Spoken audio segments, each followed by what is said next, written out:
this is working tonight. These color tones, this just the tritone, the smoothness of it, the way it's melding together, the colors are popping.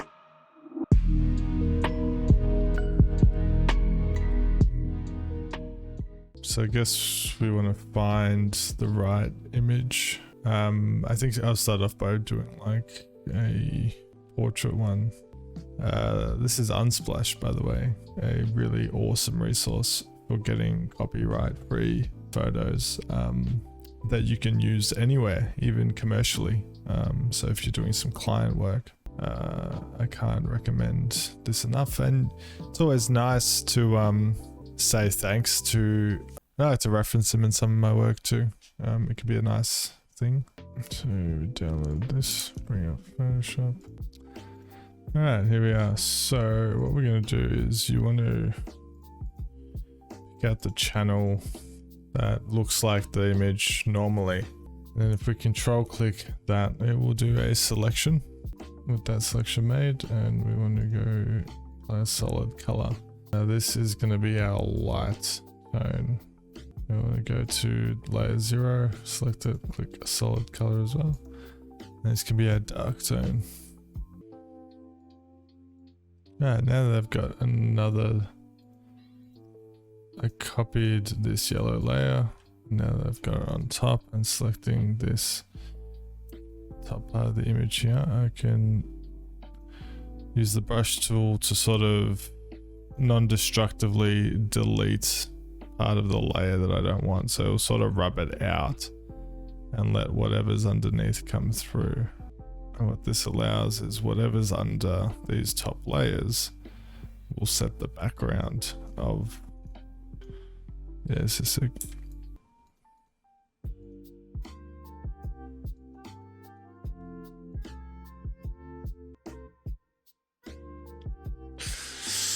and once this is set up and you've got a good transparent sort of subject, and then it just gets a lot easier from here.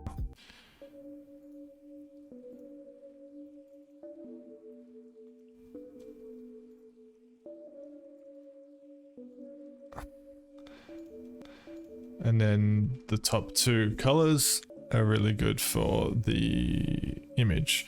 Now with the yellow, we select it and we just use the arrow keys to move it around.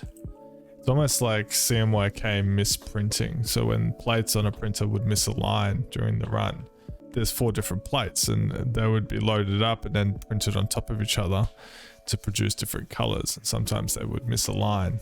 You'd get this like cool misaligned overprint. And I kind of like to recreate that effect.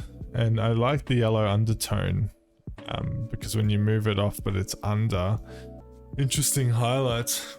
I don't know, just look cool, I guess. I wonder what would even happen if we got rid of the yellow out of her hair.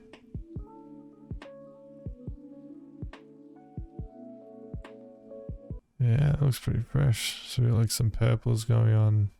We got some like yellow highlights. That's even pretty cool.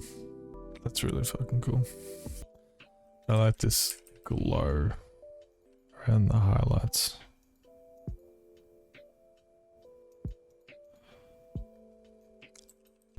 And I just think, yeah, like it's just such a cool way to get this color to pop.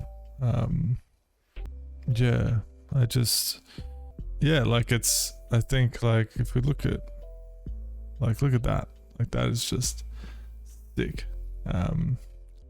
It's almost like a chromatic aberration with the misalignment of the colors. And I think that magenta just really pops, and then that golden highlight is just nice. Let's just make sure it's really out of her hair. So I want to get that contrast of like the blue, the magenta against the yellow. So we're trying to really clean up that hairline. Yeah, it looks pretty sick. That looks very sick. Let's do another one. I need one with color. Okay, this looks interesting. Good shadows, good contrast. Yeah, cool.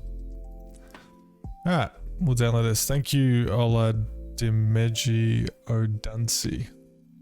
I will link his profile page, the description of my video. Shout out, thank you for contributing this awesome photo to Unsplash, and I will make sure you get a mention. This should do nicely. Okay, so we're going to choose the RGB channel with, I like the one with the most contrast.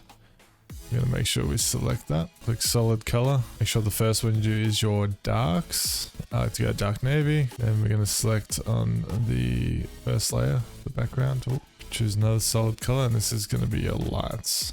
If we flip it around, there we go. Now that, I think by itself looks really interesting, but we're going to take it a step further. So if we select the top one and we hit the brush tool, or B by default, we can start getting rid of anything we sort of color in. As long as the color's on the black, it sort of rubs out in a non-destructive way anything we're going over, and it will hide it permanently, this orange.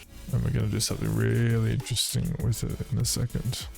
I'm just taking my time cutting out around it. I want to create this layer so the only orange that's selected is the actual person or the subject itself. I should really zoom in on this, eh? Something just so satisfying, and I love this reduction method with the brush tool. Just give it a rough blur around the edge. So now that we've cut out sort of our four figure on this top orange layer, we can just copy it, and now we can do some interesting things. So now we've got another layer on top. Anything we're going to set, say we set to a pink, it's going to have this orange under it. But what you want to do is you want to do contrasting tones. Create layers, drag them around till you find one that, I don't know, just really works for you, I guess.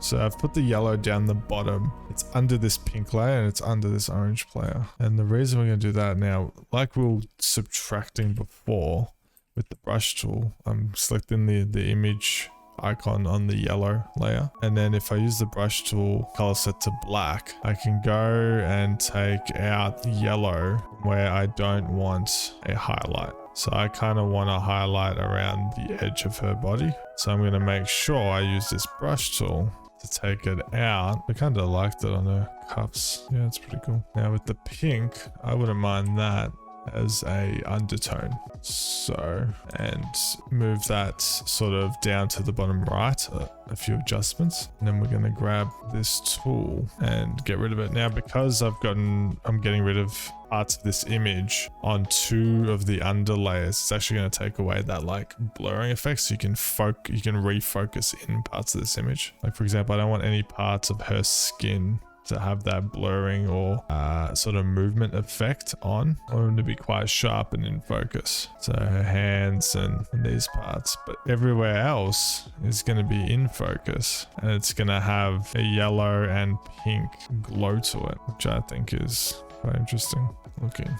Yeah, pretty cool. It's almost like this. I don't know how to explain it, like almost like a vaporwave like glow. But I love the freedom you get by just simply using the brush tool to sort of non-destructively remove parts of your image, bring things into focus, and just playing around with these different tones, moving the layers slightly to create that sort of shaking effect. You can just get some amazing contrasts and like overlappings, make some images look, I don't know, really interesting and cool, I guess.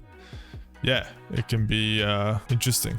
You just keep tweaking around. So for example, this yellow highlight, maybe you know, you can say, oh, what if it was green? You know what I mean? Yeah, that looks really interesting too. You know, instead of yellow, what if it was magenta? I just went for that real like solid pinks, you know, really pops with the blue. Yeah, you know, it's really, you can actually, I kind of like that a lot now. Kind of like the green too. There's no real wrong. Like, I mean, if it looks fucking fresh, like it looks fresh, eh? Like who, if it's working for you, then like go with it, you know? Yeah, so I've decided just to settle on a magenta and blue color scheme, and I think that's popping really cool. So yeah, I hope this was helpful. I mean, you know, I hope you learned something today. I hope you like sort of watching this process. I hope it inspires you to go out and create and manipulate photos in interesting ways. And if this adds another tool to your belt to help you do that, then I couldn't be more grateful. I also, you know, I'm streaming this live, and if you want to come along and ask questions on the fly, and I'm more than happy to answer anything. I go live Friday nights at 8:30 Australian Eastern Standard Time. Yeah, come and join in. Follow on whatever socials work for you the most. YouTube, where I create more content, creative and gaming stuff as well. And of course, follow on Twitch. You can be kept in the loop and not miss the exciting things to come. It's been awesome doing this to an audience and having them participate. And you know, I learn things, new things all the time. And yeah, it's been a blast. So join in, and I'll see you next time.